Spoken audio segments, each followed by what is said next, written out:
Pasó sus últimos años recluida en un palacio, su palacio, el Ducado de Pastrana. Allí estuvo interna hasta que expiró, víctima de la enfermedad, a principios de 1592. Se llamaba Ana Hurtado de Mendoza y de Silva. Era más conocida por todos como la princesa de Éboli, una de las mujeres, dicen, más influyentes, una de las mujeres más carismáticas y desde luego más intrépidas y más pendencieras de toda la centuria. El siglo XVI quedó alterado por diversos acontecimientos, no todos eran buenos para el Imperio español, hubo muchas conjuras, muchas sediciones, muchas revueltas y desde luego, al parecer, doña Ana protagonizó una de esas conjuras. Vamos a analizarlo en nuestros pasajes de la historia. Hoy están dedicados a la princesa de Éboli.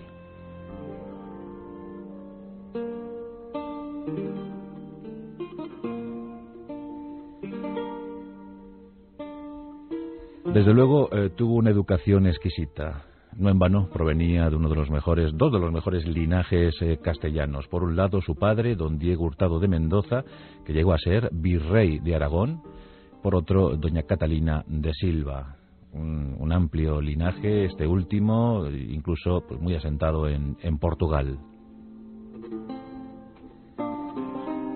Era unigénita, era hija única de ese matrimonio, y algunos dicen que menos mal, porque lo cierto es que se llevaban a morir, se llamaban fatal. Las broncas, las discusiones, las peleas matrimoniales eran demasiado continuadas, se prolongaban demasiado en el tiempo y Anita sufría aquello. El padre era mujeriego, nadie lo discute, incluso finalmente escapó, dejando su virreinato aragonés, dejando a su mujer y a su hija abandonadas en la fortaleza de Simancas porque huyó con una doncella. Lo dejó todo por el amor de esa doncella. Fue un escándalo en la corte. En aquel momento la corte estaba sentada en Valladolid. Pero en todo caso, la familia Hurtado de Mendoza y de Silva estaba muy ligada a la monarquía española, tanto a Carlos I de España, V de Alemania, como a su hijo, más bien a este último, Felipe II, el llamado a ser rey prudente, el hombre más influyente y más importante que vio el siglo XVI en todo el mundo, el hombre más poderoso de su tiempo.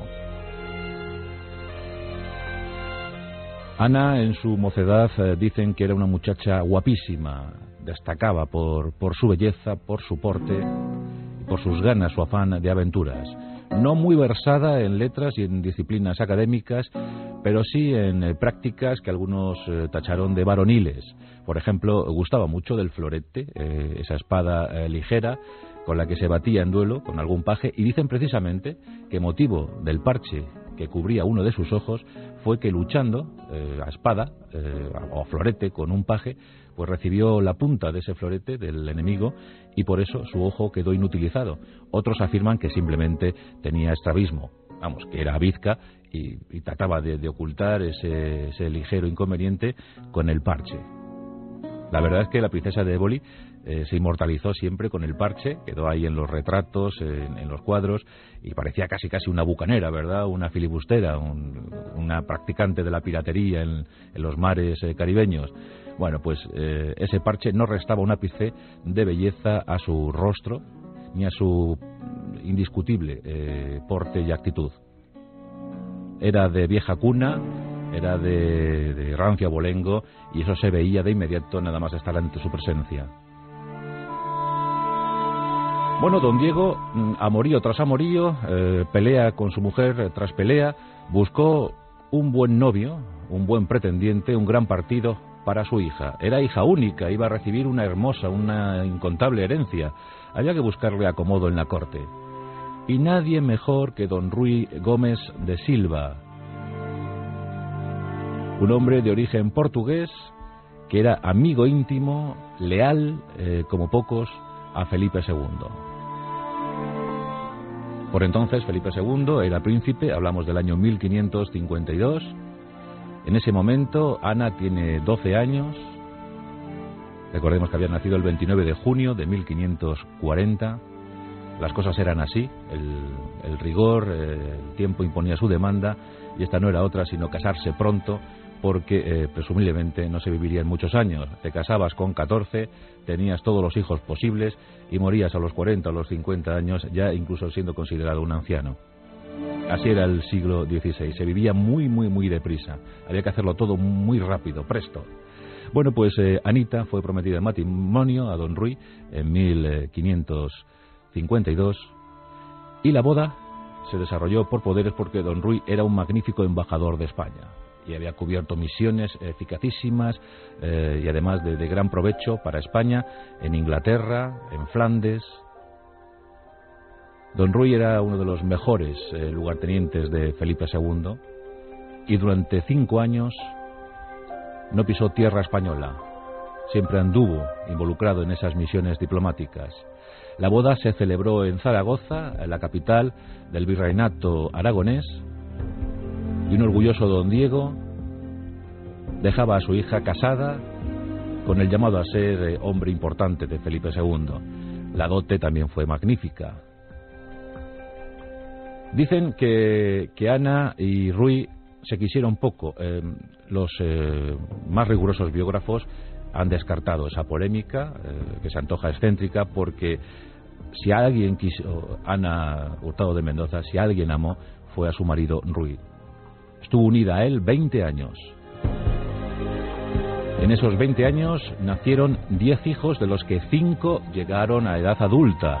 Antes hablábamos de la excesiva mortandad, sobre todo la mortandad infantil.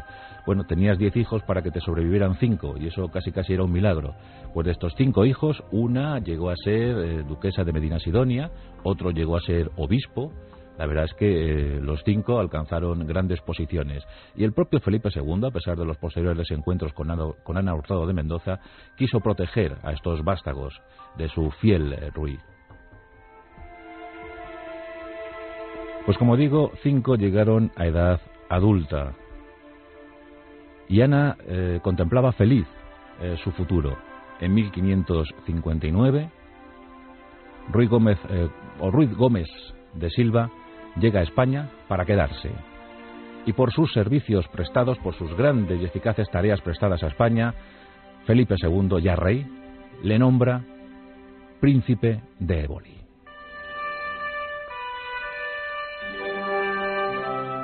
Entonces era costumbre otorgar principados a gente notable. Nos acordamos del príncipe de Parma, nos acordamos del príncipe de Esquilache y, por supuesto, Éboli, que es una localidad de Nápoles. Muchos dicen, bueno, ¿y eso de Éboli de dónde viene? Pues es una pequeñita, una bella localidad de Nápoles, del sur de Italia. Y bueno, pues Felipe II tuvo a bien, porque para eso tenía títulos más que nadie, y tuvo a bien concederle este principado de Éboli a su buen Ruy. Por supuesto, Gómez de Silva quiso también compartir a su vez el principado con su mujer, con su gran esposa, su amada esposa, y doña Ana, que también estaba por la labor, pues asumió ser princesa de Éboli como la más digna, como la más noble de las cortesanas españolas.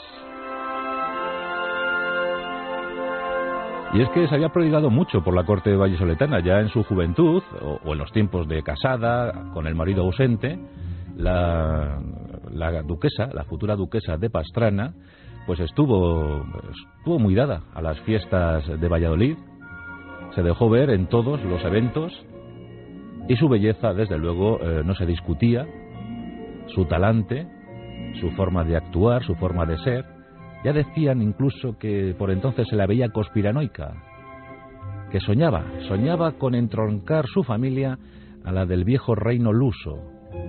Y esto molestaba porque había una aspiración española de fusionarse con la corona portuguesa, cosa que se concretó finalmente en 1580, pero en ese momento, en la década de los 50 del siglo XVI, decir que tu familia podría estar bien asentada en la corte de Portugal era ir un poco a traición, porque España no quería ningún impedimento para quedarse con la corona del reino vecino. Por eso que dijera semejante comentario, Ana pues no gustó en exceso.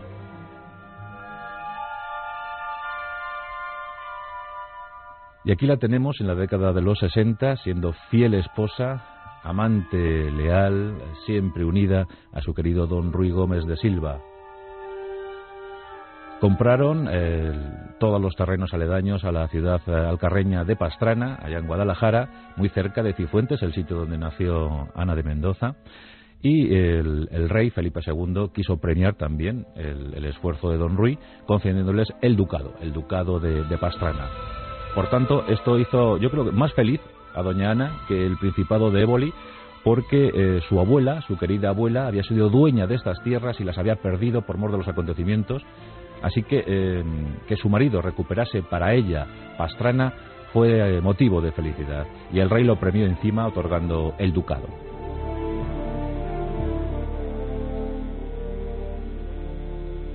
Doña Ana embelleció las calles de Pastrana y en 1569, cuando contaba 29 años de edad, quiso, sobre todo, dar mayor dignidad a su pueblo, a su ciudad, y mandó llamar a la mujer más relevante, más fogosa de aquel momento, una religiosa que acababa de fundar una orden, la de las Carmelitas Descalzas, y que llevaba por nombre Teresa de Ávila, Teresa de Jesús.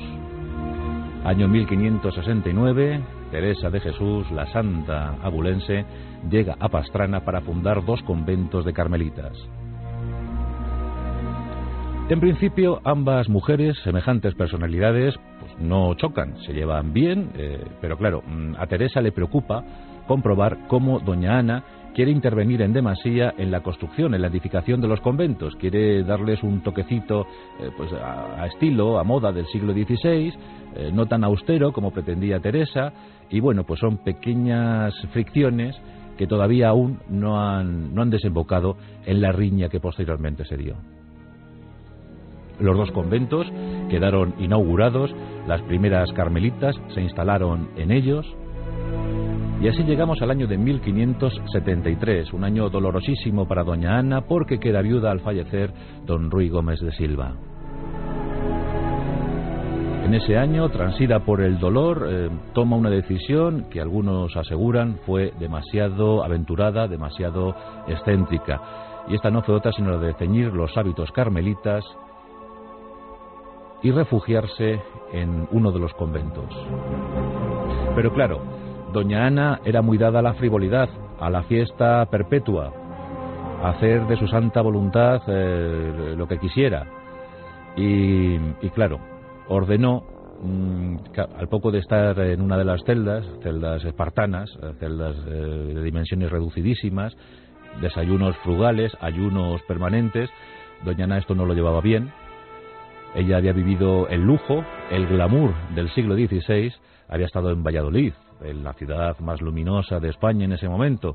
Bueno, pues en Pastrana no lleva bien lo de estar en una celdita de 2x2 y pide que se construya una habitación más adecuada, cerca del huerto y por ende cerca de la calle. Y doña Ana ordena también que se fabriquen unos armarios enormes para instalar allí su lujoso vestuario. Porque una cosa es ceñir el hábito carmelita y otra cosa es llevarlo todos los días. Claro, al menos los domingos, al menos los sábados, las fiestas de guarda, pues ¿por qué no ponernos nuestras queridas ropas, que para eso las hemos pagado? Que para eso soy la mujer, una de las mujeres más ricas de España.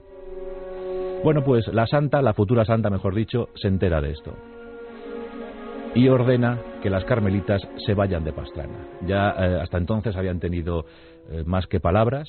Incluso doña Ana, enfurecida por la decisión de Teresa, comenta cosas de un manuscrito, nada más y nada menos que el libro de la vida de Teresa de Ávila, ese libro en el que se inscribe la autobiografía de la mística española. Bueno, pues doña Ana de Mendoza ordena difundir o tergiversar incluso las notas de ese manuscrito. Y a tanto llegó la cosa que dicen que denunció este texto a la Santa Inquisición, y esta, el Santo Oficio, paralizó la edición, la publicación del libro de la vida, nada más y nada menos que 10 años. Este asunto distanció definitivamente a las 2 mujeres. Teresa se lamentaba: mi libro es leído en los fogones de palacio. Se enfadó muchísimo Teresa de Ávila, rompió relaciones con Ana de Mendoza, pero esto no quedó aquí porque la riña, la disputa, llegó hasta la corte y Felipe II tomó muy buena nota de lo que había ocurrido. Ya por entonces se hablaba de la mala disposición psicológica de Ana Hurtado de Mendoza. Como antes comentábamos, Felipe II se llegó a preocupar seriamente por esta mujer, ya viuda de su mejor amigo, pero claro, ¿qué hacer? ¿Qué hacer? Era una de las mujeres más ricas de España, estaba a caballo entre Madrid ya y Pastrana, era incontenible, tenía un carácter rotundo. Doña Ana, desde luego, antes lo comentábamos, era mujer de armas tomar. Bien, pues el desencuentro con Teresa de Ávila fue un peldaño más en esta leyenda negra sobre la princesa de Éboli, pero llegamos al año de 1578 y entra en juego otro personaje tremendo de aquella época, don Antonio Pérez. Antonio Pérez era a la sazón secretario de Estado, era el hombre cercano a Felipe II. En aquel tiempo, año 1578, recordemos la gloria de Lepanto, año 1571, ahí se había lucido el joven Juan de Austria, hermanastro de Felipe II. Bueno, pues en aquel tiempo había dos facciones, dos partidos. Por un lado estaba el factor conservador, el partido conservador, a cuyo frente se situaba el propio Juan de Austria y el duque de Alba, don Fernando Álvarez de Toledo. Esta era la facción que buscaba pues la tradición, que España ocupase su lugar en el mundo. Bueno, pues ese asunto, don Juan de Austria y el duque de Alba por un lado. Y luego estaban los liberales, gente un poco más progre, más a la izquierda del rey, y aquí estaban pues Antonio Pérez, incluso estaba el propio Ruy Gómez de Silva, el marido de la princesa de Éboli. Estos eran los que estaban un poquito más a la izquierda. Bueno, pues estaban enfrentados. Estaban los conservadores y los liberales, estaban muy enfrentados y había pues mucho recelo. Y en el año 1578 unos querían saber de los otros y los otros de unos. Bueno, pues Juan de Austria envía a Madrid a su secretario personal, a Juan de Escobedo. Y este, al parecer, descubre una trama terrible, porque por entonces ya se auguraba que Portugal se fusionaría, pasaría definitivamente a engrosar el imperio español. Felipe II estaba disponiéndolo todo, por heredad, por familia, por sangre, iba a reivindicar ese trono. Ya sabéis lo de Sebastián de Portugal, el sebastianismo, todo aquello. La batalla de Alcázar-Quibir, bueno, pues después del desastre portugués en Alcázar-Quibir, la pérdida de la mayoría de la nobleza en esa batalla contra el sultán de Marruecos, bueno, pues la vacante en el trono la ocupó Felipe II. Pero bueno, en 1578 la cosa estaba todavía difícil. Se estaba discutiendo qué pasaría, qué ocurriría. Juan de Austria había declarado su intención de establecer relaciones con María Estuardo. Quería casarse con María Estuardo. Y los de Éboli, pues la familia de Éboli pretendía también entroncarse, la vieja ambición de doña Ana, con Portugal. Y eso sería un serio inconveniente, porque si se encontraba heredero para el trono con alguien que aportase matrimonio y linaje desde España, bueno, Felipe II no quería verse en esa situación. El caso es que, según se cuenta, Juan de Escobedo conoce los amoríos de la viuda de Éboli, de doña Ana de Mendoza, con Antonio Pérez. Yo creo que no hay que confirmar nunca otro rumor que circulaba por entonces sobre el presunto romance de doña Ana de Mendoza con Felipe II. Esto está injustificado, no hay ningún dato, ningún documento que acredite que esto se dio. Pero sí, en cambio, parece que se dio ese amorío, ese amor fugaz entre Antonio Pérez, 6 años mayor que Ana de Mendoza. Y en 1578 el trance fue descubierto, porque claro, ese romance también implicaba la conjura para hacerse con el trono de Portugal. ¿Qué pasó?